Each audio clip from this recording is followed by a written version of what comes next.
Most founders I talk to are secretly doing this. They tell their teams no AI tools, too risky, then paste half their pitch deck into a free chatbot on their phone. Today, we're going to talk about why that behavior is actually normal, why banning AI completely can make your company less safe, and what to do instead. I'm joined by someone who lives at the intersection of business transformation, people, and risk. And we're going to unpack how to navigate AI without becoming either a reckless pioneer or a terrified laggard. Welcome back to Cyber Ahead with AI. I'm your host, Parth Shah. My background is in cybersecurity. I spent years working with CISOs and leadership teams on how cyber risk shows up as business risk, especially now with AI rewriting the rules of the game in real time. On this show, we're not just talking about firewalls and packet captures. We're actually talking about how founders and leaders can build businesses that are safer and faster by using AI intelligently. Today, very excited to be joined by Sarah-Mae, founder of Paragon Digital Consulting.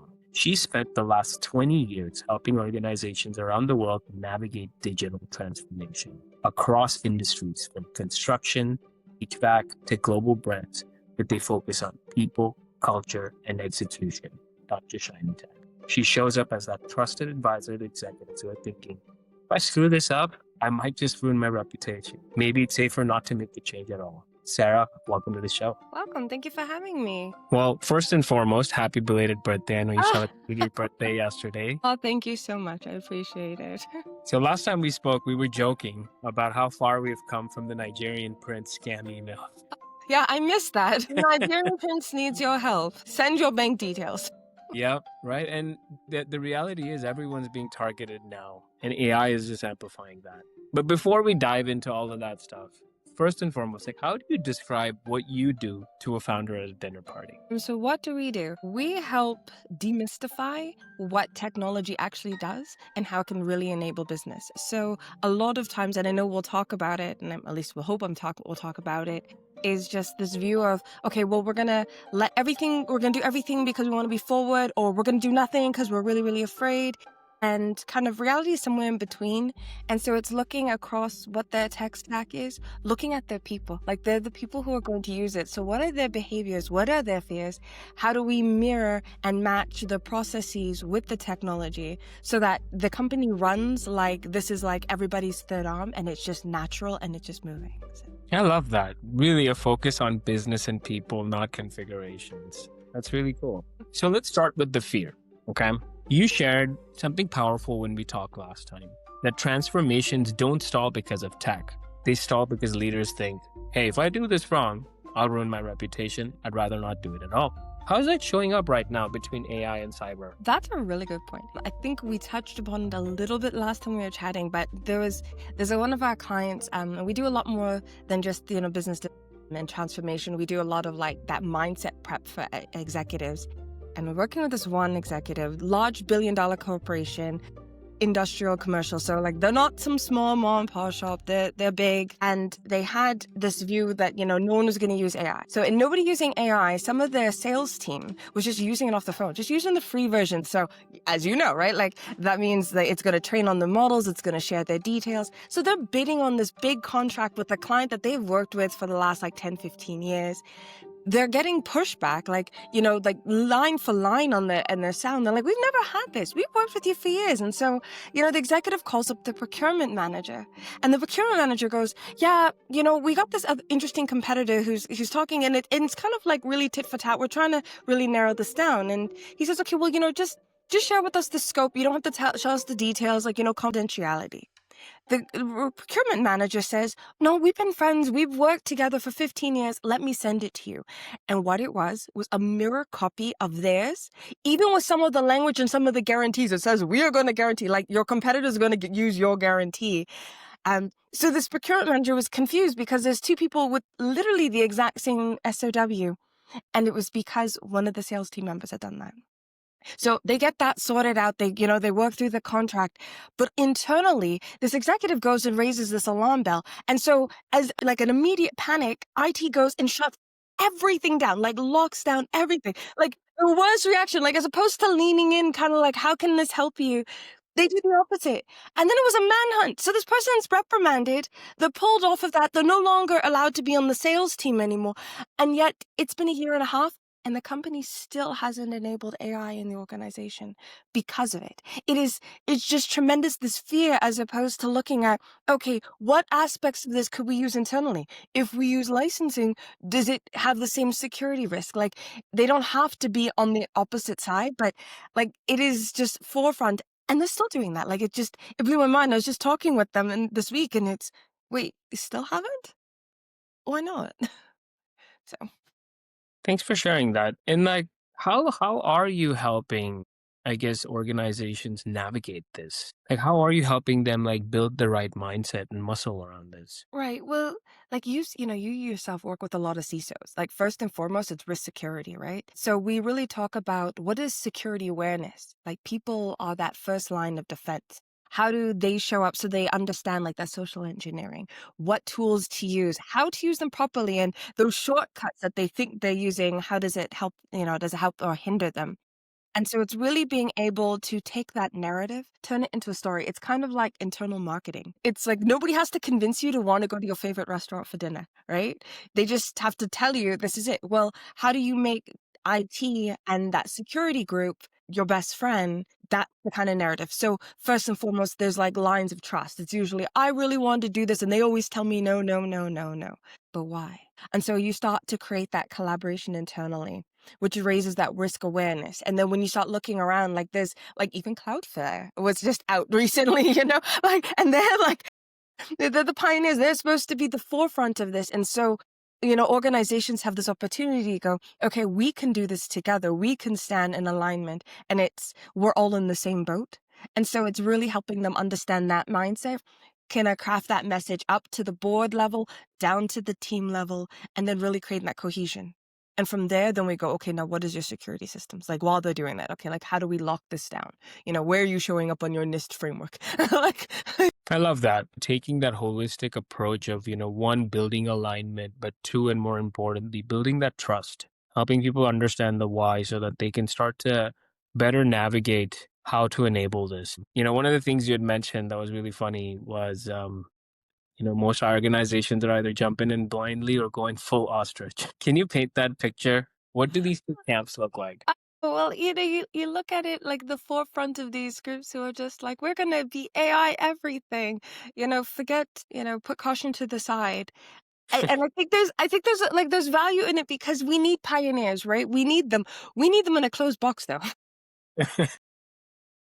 Safely guarded, right? Like it's the kids in the sandbox. Go play. Yeah, but there's the adults watching, right? To make sure everything's okay, that the sand doesn't fly out, that the kids don't jump out, right? Like it's how do you contain that? But you see it but like I think what it is there's this glory of the promise of that future. I don't know about you. I grew up watching Star Trek. So, and like one of my good friends, is an actor there. And you look at that view of like, okay, you have a scanner that just tells you what's going on, right? And you just have like instant prep meals. And so there's this view of like technology enabling it. The danger that we have is that it's moving faster in ways that we don't know. And I think there's this oversimplification of how we as humans actually work. There's a lot of people talking about like artificial general intelligence. Okay. That's great. But they're simplifying the human concept and how we correlate data, how we think. And so them just running with that is equally as scary as the ones who are saying, no, absolutely not touching it, like head in the sand, like, like this, the client that I was mentioning and just forgetting to wanting to jump into it and then being left behind. And I think they forget how fast big corporations can fail in 5 years. Look at the blockbusters who said, Netflix wasn't going to take off, right? Look at Eastman Kodak, right? They're still divesting parts of the business. Like there's just such great examples of like, you have to start with change and it can be, planful. It can be intentional. It can be purposeful without having to go full tilt. Thanks for sharing that. And, this reminds me of, early, even when you had like public cloud, a lot of companies are like, nope, we're never moving anything to the cloud. And then lo and behold, the whole world's on there now, a good amount of people's infrastructure. But you're right. It is a lot about forward planning. And I think, in defense of a lot of these companies, AI kind of just came out of nowhere and it stuck around. It's not like all the other, remember like when NFTs was a thing for like a couple months, but Yeah. like this stuck around, and it's like now made its way into every boardroom. Yeah, especially with your background, like let's go back to like, the start when everything said, it was the cloud, right? A lot of people are like, ah, this internet stuff is gonna go, right? And I think what it is that people see something new as a new and they forget it's not, it's just a new way of doing the same things. Like business has been evolving for millennia. We have had like the Silk Roads transporting, communicating, like we've been doing this for so long. Like as long as we've been living, that's what we've been doing this. So the technology just helps it move faster. So my email now moves faster than me putting it on the back of somebody who's got to run on a horse and jump on a ship and travel. Like you know what I mean? Like, but it's A we're, very think- good we're point. still sending still a communication, and so I think that's where a lot of it comes from is that they view it as, and part of it is the hype. Well, like there's this new thing, and it's not really new. What problem is it solving? And that's part of the challenge too. You see a lot of like. Okay, NFTs I think have a place. I just want to caveat that. I think they do have a place. I do think they have a place. I What think they have a place. industry was kind of crazy. Yes. But like there was meme everything. Yeah, It was like, hold on, NFTs have a place. You give me like you have a creator who can create and get royalties in perpetuity. royalty. Fantastic. Like that is the dream. Okay. But some of the meme stuff, and then you get like these CISOs going, this is nonsense. And so people were creating technology and talking about it and its novelty and not its actual business, function. And so we're seeing this evolution. And so when people talk about AI, it's like, it's still general. Like until my grandma can go, I'm going to go use AI to do something and think of it that way, we're not there. Like, because grandma can go, oh, I'm going to go to the bank. Well, the banks have been established. Like, that's not new. That's not novel. That's tried. That's tested. It's true. We've got caveats there too. But, like, you know what I mean? Like, it's just, it's different. And so, as we keep looking at it, like these meme coins or like NFTs or anything else that's just the new fad of the day, then people are going to just be cautious of it because they're going to go, yeah, once, burned, twice shy, right? So you You bring can't, up a you good can't blame point, them. though. You bring up a great point. Like, a lot of times we get rolled up in the hype, but the truth is, like, there is a really good business case. And we need to kind of separate the hype from like what's actually practical and functional. Yeah. And I think that's where we're starting to enter into now. Like when I'd love to know what your perspective in talking to people when you talk about AI. So what I find is most people are thinking about AI like when it was released like 3 years ago. Like they're missing like that leap that's occurred, which is okay. But what it's saying is like they don't quite understand what it does and where it's really purposeful, as opposed to like it's just this new thing I need to get on. And so we're seeing the evolution of like, okay, now things that actually are, functional and have utility are going to show up more than just this meme, like, novel new piece of technology. And that is exciting because when you start from the business case, like what problem does it actually solve? And then how can we better it? Fantastic. Like great innovation show up. And some of them serendipitous from like what you're actually searching for. So there's real like hope and promise there. But I'd love to hear like what do most people say when you say like, okay, what are you using for AI for? Like what do they usually say? I'll be honest, because I'm based in Silicon Valley, Okay. everyone and their moms is using AI. But here's the truth, right? I think a lot of people that I talk to almost have a little bit of FOMO. It's almost herd mentality. You hear everyone around you saying AI, AI, AI. It's like for the first time, marketing added a word, right, in their one liners, which is like funny to me. Like it's that important that marketing's willing to add a word to a 3-word thing became a 4-word thing. Mm-hmm. But it's become that prevalent where everyone's feeling like, whoa, like it's just been a few years, but like if I'm going to get left behind. There's a lot of hype, but the truth is, I mean, I use it in every day-to-day interactions, and it's made me hyper productive. And it's hard to ignore that. Like I see a lot of hype in the industry. I see a lot of AI that's broken, not working. Because again, I think people are trying to advertise that they're using AI versus, thinking about exactly how does it drive the right outcomes. But when implemented correctly, it is amazing.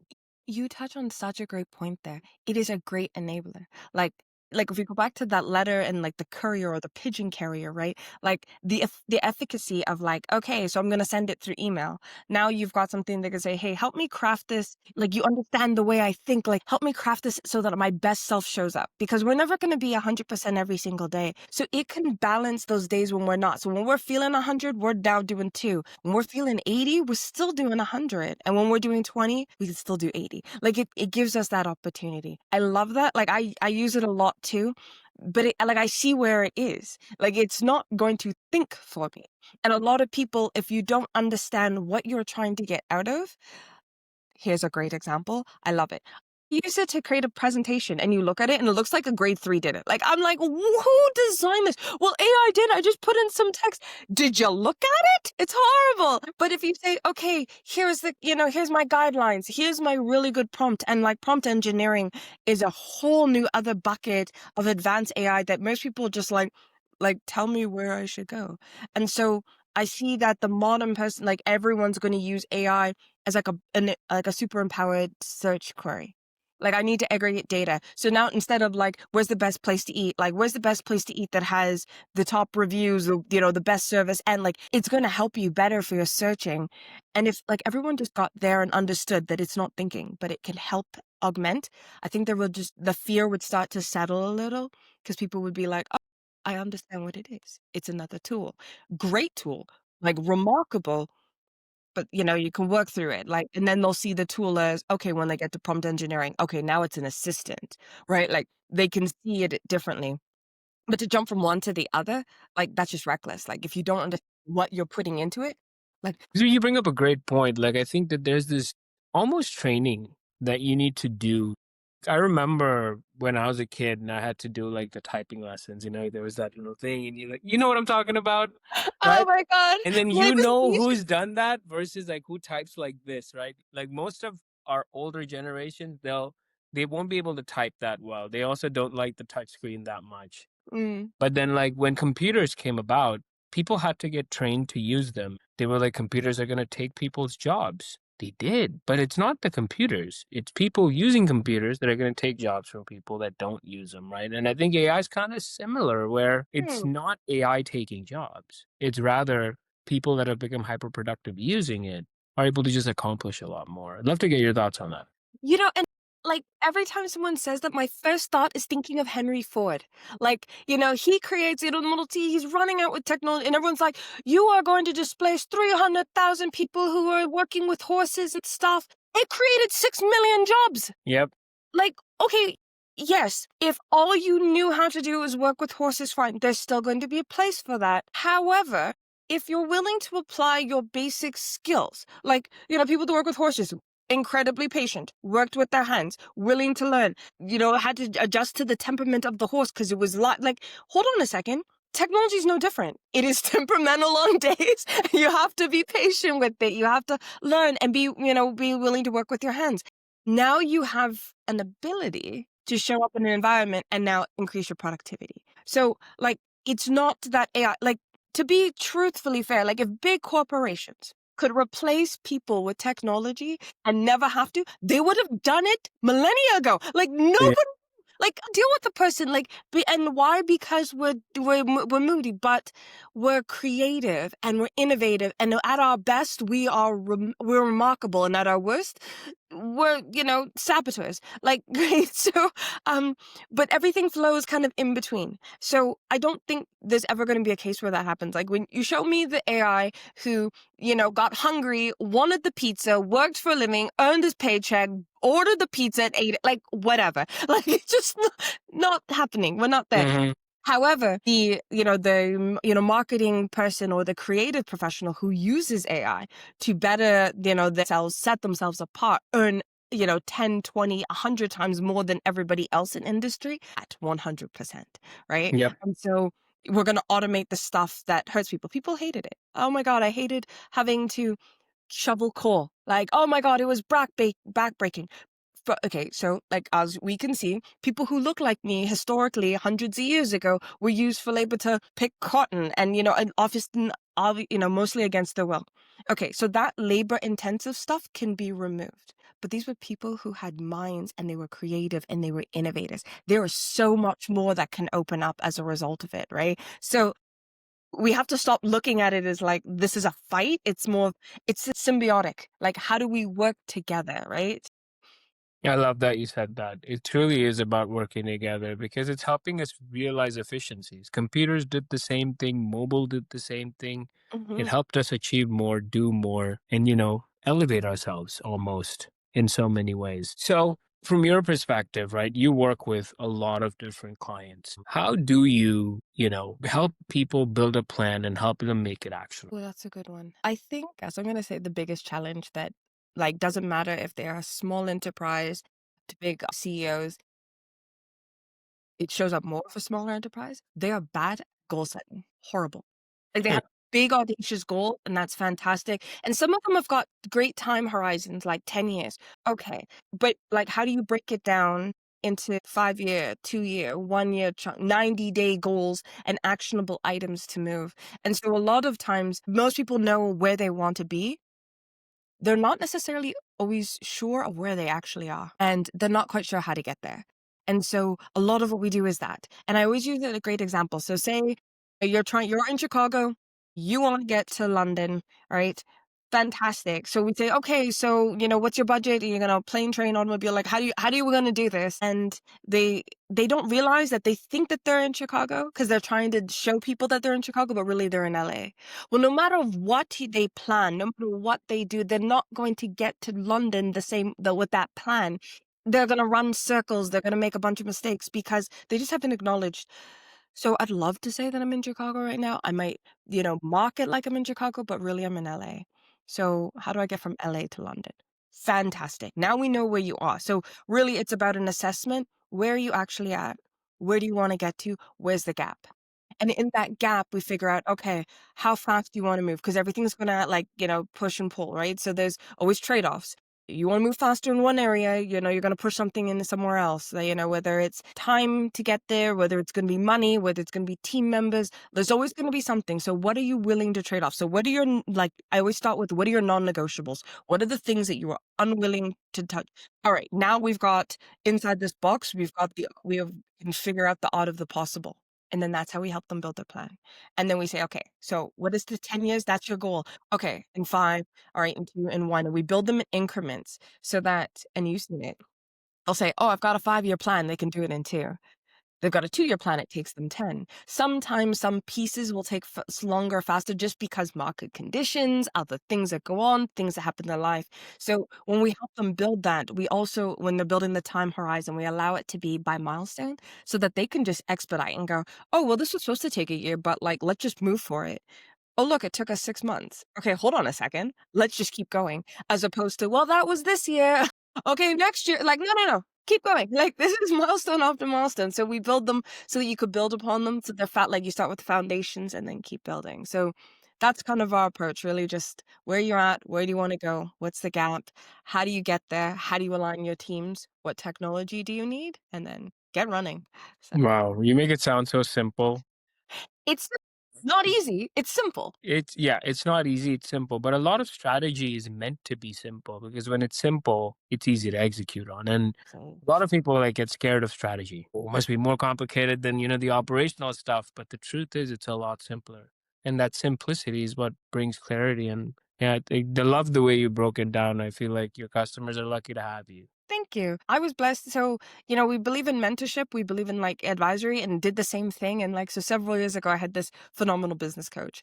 And one of the things he said that I'll never forget is we grew up in school with this idea that the easy answer can't be right. And so sometimes we're hardwired to look for something far more complex to something simple. And so sometimes you get something simple and you're like, that's different. It's like, no, no, no. The complexity shows up in doing it. Your motivation's only going to get you so far. Inspiration's going to get you so far. It's discipline and duty. Show up, do it. And that's where the difficult part comes in. But most people think that it has to be these massively complex. It's like, no, not really. Some things, yes. Like advanced manufacturing, some piece of it, advanced composites, fine. But even then you can break it down simply, right? It's so simple versus easy, right? That's the trade-off and that's the difference. And people sometimes conflate the two. Yeah, you start Yeah, I love it. You simple goals and then you work backwards and you set up all those individual milestones that helps you get there. And, that's really cool. It's fun to do that, I'm sure, at different scales and different organizations because a lot of times it's just taking a few steps in the right direction together and then you end up hitting him. Well, you've led teams. There's that moment when the team member, like, what the answer is, but you want them to work through it so they get it. And then that's that moment where they get it and their eyes kind of light up and you're like, Yeah. that's why I do it. Right. Because then they feel it and it's their win, not yours. Right. You're like, awesome. So that's the thing. And you find that a lot more with the smaller ones because they're willing to do that. Some of the best CEOs that I've worked with are that constant, like, okay, I'm missing something. Hold up the mirror. Let me see myself. Like, I'm missing something. And you go, do you see that? Do you see that? And they're like, oh, and it's the same thing. And it's like this childlike response. And it's lovely and it's beautiful. So yeah, that's the driver. Master driver, I love that. That's beautiful. This has been really refreshing because, I think we talked about AI not just being like it's not like a magical savior, like a monster under your bed. It's really just about humans, our behavior, our planning, and how we can start to use these tools in our arsenal to drive more productivity. So, from your perspective, right, to a lot of founders, what would be your advice as they start to plan for 2026 and beyond? This is the perfect time to plan. Like, don't plan for 2026 in 2026. Do it now. First and foremost, do it now. And I think the reality is having to be honest with yourself. Where are you actually at? Where do you really want to go? And I think there's a fear on both sides. Like, to admit where I'm at, it's like, no, like, there's no shame. Like, we all got somewhere. Elon Musk was 6 months from bankrupt before he got his first government contract that saved him. Like everyone, it's a journey, and nobody, like, anyone who's done it knows that there's no judgment. Those who've never done it, though, will judge you like, oh my God, you haven't done it. It's because you haven't either. Because everyone who's done it goes, we know that you're going to get to a point where you're going to be back against the wall and you have to push through. And it's that pushing through that makes you. So it's, just acknowledging where you are. The other side of it is sometimes people have these wonderfully ambitious ideas and dreams, and then they kind of go, well, who am I to think of that, right? And how could I do that? Like, no one else has done it. And I love having that conversation with founders because, like, I'm a lady of faith. Like, I think we talked about this. Like, I'm a lady of faith. And so I believe that we all were given a vision. We're all given a dream, something that's unique to us. And so sometimes that unique dream that shows up was meant specifically for you. Well, it's never been done before. Yeah, because you were supposed to do it. Yeah, but what if I fail? Yeah, but what if you fly? Right? And so sometimes it's to just accept, like, I have this lofty ambition and I'm going to do it. And so I always encourage them, like, shoot for the stars, you know, and if you miss, well, you're probably on the moon. There you go. Like, just do it anyway. And I think then it's the goals. Okay, so you look at your goals and you split them into time horizons. Like, if it's not something that you can achieve, something has to be done, accomplished every week. That's a level of granularity. Something that furthers your goal has to be done every week. Every month there needs to be something that moves it forward. And every quarter you must release something. Like, and it doesn't have to be like, oh, a product, but like, okay, if you're building, like a framework and it's got 5 parts, okay, well then you've got 5, like, imagine it as 5 quarters. And then each month you've got to do something, like, move it forward. Cause sometimes people just don't move fast enough. They've got great ideas and they took too long. And then suddenly it's like 10 years later, 15 years later, they still really haven't started. And you're like, we needed that. Like, imagine the world if it showed up with everybody doing, like, and giving their all. Like, we would have our flying cars right now, and we would be like intergalactic travel. Like, we would have this all, but we're not there because we just kind of, like, settle into our fears and so it's pushing beyond that. And then find a good mentor or advisor, find a coach, like, find somebody who's done it. Like, friends are great, community is wonderful, but if they've never done it and they're not encouraging you, not encouraging your wins. Like, if you're doing bad, they should be like, instead of going, man, that sucks, they should be like, jump in the mud with you and go, okay, this sucks. Like, let's get out. Like, not like, oh man, sorry for you, but let's do it. And if you're winning, they should be cheering for you louder than you are for yourself. And a lot of times you get one or the other.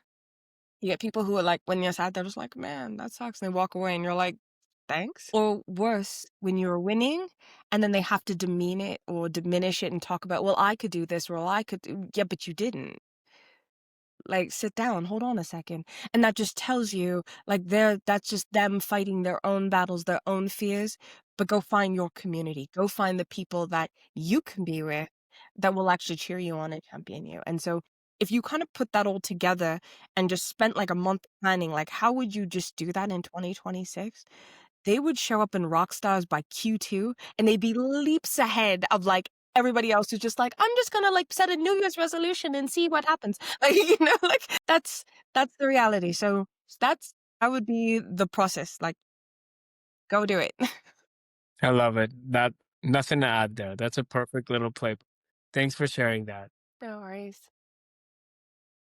And so, thank you for joining the show. I think it's been really, really refreshing to talk to you. For folks that want to dive deeper into digital transformation, culture, how to actually execute change, right? Without feeling that fear of like, hey, like I'm gonna mess up. What's the best place for them to learn about you and Paragon Digital Consulting? So our website's a mouthful, Paragon Digital Consulting, I know, .com. But we do is we host like masterminds and we host like other like local and like virtual events for networking and but as well as just for this. And so we've got one coming up on like AI. And it's really just about like how do you use it safely, ethically, responsibly, right? And so that's our site. We do that. We're on social, but everything's linked onto the site. So the site kind of gives you access to everything, so you don't have to like remember all these handles. One stop, one place. Love it. ParagonDigitalConsulting.com. You got it. Awesome. Well, we'll link all of that in the show notes. If you're a founder or a security leader listening and you're wrestling with this exact lock it down, enable it, I'm somewhere in the middle question, I'd love to hear how you're approaching it. Message me on LinkedIn and tell me which camp your company is in. Sarah, thank you so much for joining Cyber Ahead with AI. It was really fun to have you, and I really wish you so much success in everything that you're doing. Thank you for having me. It's such a pleasure. Always wonderful talking with you. I appreciate it, Sarah. Thank you, and until next time. Okay. Bye. Bye.